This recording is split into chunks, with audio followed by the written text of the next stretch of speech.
জুয়েল, ভোর থেকেই তো সীমান্ত এলাকায় আপনি আছেন, জানান আমাদেরকে এখনকার পরিস্থিতি কেমন, সেখানে স্থানীয় বাসিন্দাদের প্রতিক্রিয়া কি, তাদের কি মনে থেকে আতঙ্ক গেছে কিনা জানতে চাই। সোহার, চাঁপাইনবাবগঞ্জের কিরণগঞ্জ সীমান্তের গতকালকে যে উত্তেজনাকর পরিস্থিতি ছিল, সংঘর্ষ ছিল, আজকে এই মুহূর্তে সেটা নেই।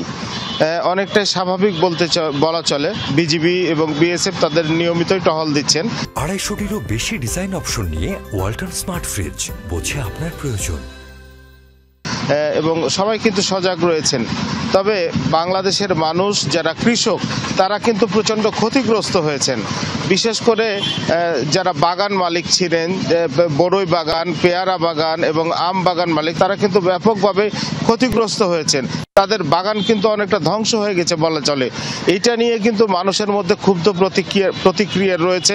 পাশাপাশি ভারতীয় বিএসএফ এর মদদে ভারতীয় নাগরিকরা বাংলাদেশের সীমান্তের বাংলাদেশি ভূখণ্ডের মধ্যে ঢুকে বাংলাদেশি মানুষকে যে আহত করেছেন দেশীয় অস্ত্রের মাধ্যমে, 5-6 জন যে আহত হয়েছেন, এই জিনিসটিও কিন্তু মেনে নিতে পারছেন না সীমান্তবর্তী মানুষ বা বাংলাদেশের যারা মানুষ আছেন। তারা শুধুমাত্র বিজিবির আহ্বানে সাড়া দিয়ে তারা কিন্তু অপ্রীতিকর কোনো কর্মকাণ্ডে অংশগ্রহণ করেননি।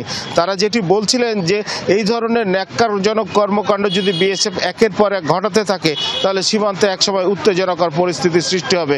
মাত্র কয়েকদিন আগে, গত 6, 7, 8 তারিখ কিন্তু মাত্র কয়েকশো গজ দূরে চৌকা সীমান্তে কিন্তু অবৈধভাবে নোম্যান্স ল্যান্ডের 100 মিটারের মধ্যে 100 গজের মধ্যে তারা কিন্তু কাঁটাতারের বেড়া নির্মাণ করাকে কেন্দ্র করে যে উত্তেজনাকর পরিস্থিতির সৃষ্টি করেছিলেন এবং দুটি দেশের সীমান্তরক্ষী বাহিনী মুখোমুখি অবস্থান নিয়েছিলেন, এটিও কিন্তু সুখকর বিষয় নয় বলে সাধারণ মানুষ কিন্তু আমাদেরকে বারবার বলছিলেন।